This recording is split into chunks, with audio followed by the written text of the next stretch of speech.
one guy in the nose at jumping mics. So here's the story tonight for about one of the recurrent characters in my book, Pinching Sweeback. It's a fellow named Hart Zayen. He's the owner of the Hartplatz Bakery in the town of Hartplatz. It concerns him and one of his employees, a man known only as Breezy. This story also touches on a recurrent theme in this collection of short fiction: alcoholism in the Mennonite community. It's a story that is served like some drinks, with a twist. Breezy. Hart Zayen was an intimidating man. If you didn't know him, he gave the impression of violence. It seeped from him like red from a beet. Worst of all, it was like he was possessed, if he sensed you were bullshitting him. Relentless questions, scornful laughter when your story fell apart. And then suddenly he'd go dead-eyed and silent, as if he had entered a private fury beyond all understanding. His employees in particular learned to avoid the experience. This mixer goes on at 4:30 a.m. and it had better be full, he would say to new employees on their first day of work in his bakery.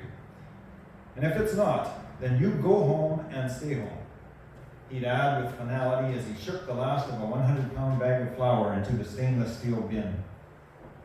Then, with a slap on the back, he'd offer the terrified worker a stick of gum and a smile so bright they had no idea if he was kidding or serious.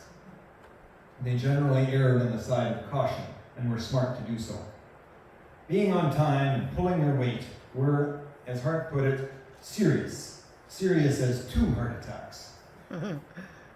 He was very much a talk low, talk slow, and don't say much kind of guy. And even though he had such a threatening demeanor, there were many who insisted he was a kind and thoughtful person. Without question, dutiful employees were treated exceptionally well and generously. They adored him, even those of a devout nature who managed to find ways to forgive him his habitual absence at church on Sundays. Hart was also known to be a patron saint for local down and outers, a social class rare in the progressive little town, but a few existed, and he was kind to them. Hart was stuffed into his white baker's t-shirt like a sausage left in the sun. He had scars on his chin and his lips, and his front teeth were clipped off at an angle and capped with a thin sliver of gold. He would sweat profusely in the heat of the bakery, with the ovens creaking as they slowly rotated their load of loaves. Hart would pause in his work to wipe his forehead with a thick finger and flick the sweat off to float through the air like viscous strands of liquid mercury. When the drudgery of a dreary pre-dawn workday caused spirits to sink, he would cough his throat clear and begin singing in an unexpected and beautiful tenor voice, leading the other bakers in familiar hymns or popular songs. His given names, Norman James, were seldom used. Everyone except his mother called him Hart. He earned his nickname in a hockey game, playing with the men's team when he was 14. The game was a desperate one, in the spring, with the ice threatening to rot in the Labroquerie rink. Hart famously took on one of the tough players in the Habs and managed to hold his own, suffering only a cut lip and a ripped sweater. The Platz portion of the embroidered Hartplatz insignia on his chest was torn and dangling. As Hart skated off, stiff-legged and wiping the blood from his face after the fight, he noticed the ripped chest on the hockey sweater. He pulled off the loose piece and tossed it angrily into the Habs bench, unleashing a further 10 minutes of scrum on the ice and scuffles in the stands. He played the remainder of the game without leaving the ice and scored a perfect goal. The Habs goalie deked out of position and left sprawling to deliver the season-ending win. The local paper carried a memorable picture of him, gliding on one skate with his stick held high, illuminated in the white glare of the bursting flashbulb. The torn, blood-stained Hart insignia was centered in the image, and from then on, he was known as Hart. Hart Zayen would often hire a bust-up fellow called Breezy. Breezy was an alcoholic on his last legs, and sometimes disappeared inexplicably and for days at a time. He lived in a shack behind the Tourister Hotel in Hartplatz. The beer parlor had a low arch-ribbed storage structure behind the men's-only pub, and Breezy squatted there. The roof was rotten, and he patched it with comically inappropriate and insufficient materials like newspapers and plaid woolen jackets, and any number of other goods that could be had for free and within easy reach. His living space was crowded with spider-webbed stacks of beer bottle empties, and a dim jingling sound could be heard at odd hours as he rearranged his furniture. Breezy was hired to sweep the sidewalk in front of Hartplatz's bakery, wash the delivery trucks, carry bags of flour from the storage bunks in the back to the mixers near the front, and other menial chores. He would breeze into work, hence the name, anytime from 4 a.m. to 10 in the morning, more often the latter. Then he'd pick up his broom or shovel and act as though he had been there all day. Hart paid him the going rate for a full shift, regardless of his tardiness. That income was reinvested by Breezy Monday to Saturday at 11 a.m. sharp in the White Seal Brewing Company firm of Winnipeg, Manitoba, by way of the Tourister Hotel. What good is giving him money? He just puts it all into drink. This was the talk of the coffee shops and church basements and around the arborite tables in the curling rink. The people in the little town were mostly descendants of Canadier Mennonites, the first to leave Russia in 1874. This was the ill-prepared vanguard that withstood the first Canadian prairie winters, surviving in crowded sod huts with wolves literally at the door. The community had little patience for the idle and the unrepentant off-ya-fallen or off-fallen. They were shunned for their backsliding ways. Breezy can't handle his liquor, the men would say. I think he has Indian blood or something. Yeah, he's from Calcutta, Hart would reply with disdain, snapping his Winnipeg Tribune to attention. Look, Hart would say when he got wound up, a puff of smoke from a cigarette accenting every syllable. Breezy is a grown man.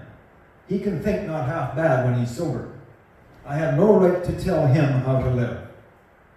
Nor does anyone else have the right to tell me what to do with my own money. End of story.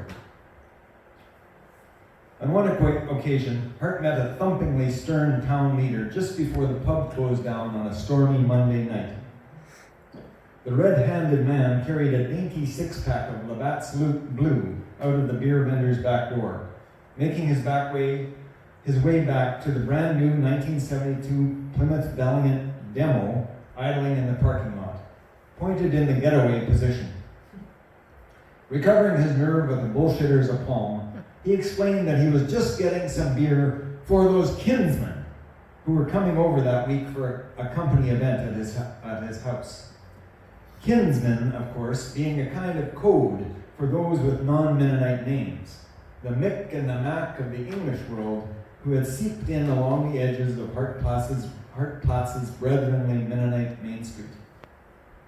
These misfit round pegs were bankers and pharmacists and other secular necessities.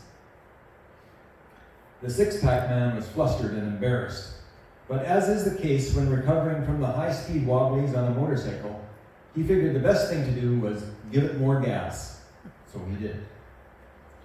Pushing his kinsman beer up under his arm, he invited Hart to look back inside the pub. He held the door open to show the baker a passed-out Breezy, front and center, his khaki pants stained dark where he had peed himself as he sat. Chiding Hart for funding the debauch, he urged him to give the same amount of money, but reroute the cash to his church, where it can do some real good, he told Hart. No chance, Hart said, looking at Breezy. It's better here, where I can see where my money is going. Then he sniffed and spat, eyes baleful, and fixed hard on the six-pack sneaker. The bartender, Corny, had wandered over to the two men at the back door and heard the last few comments. He chuckled, and Hart threw him a wink.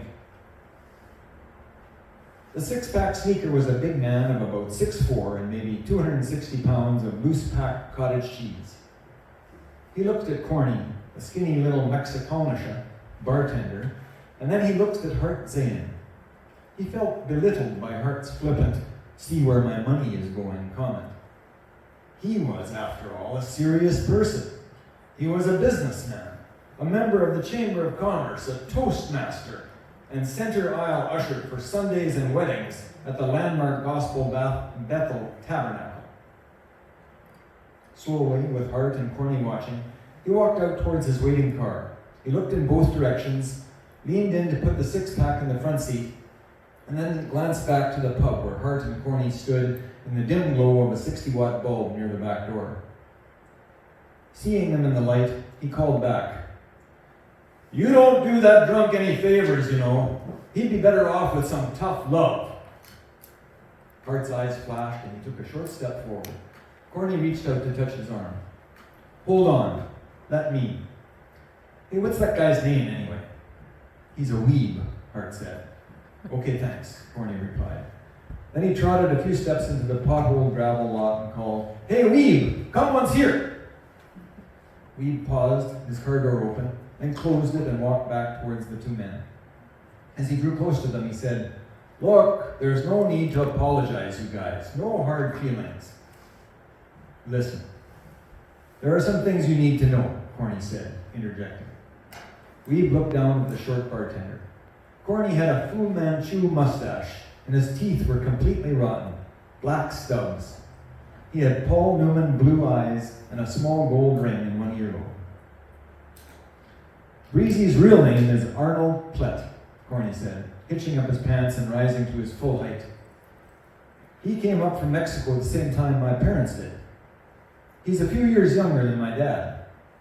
Arnold got a job at an implement dealership in Winnipeg.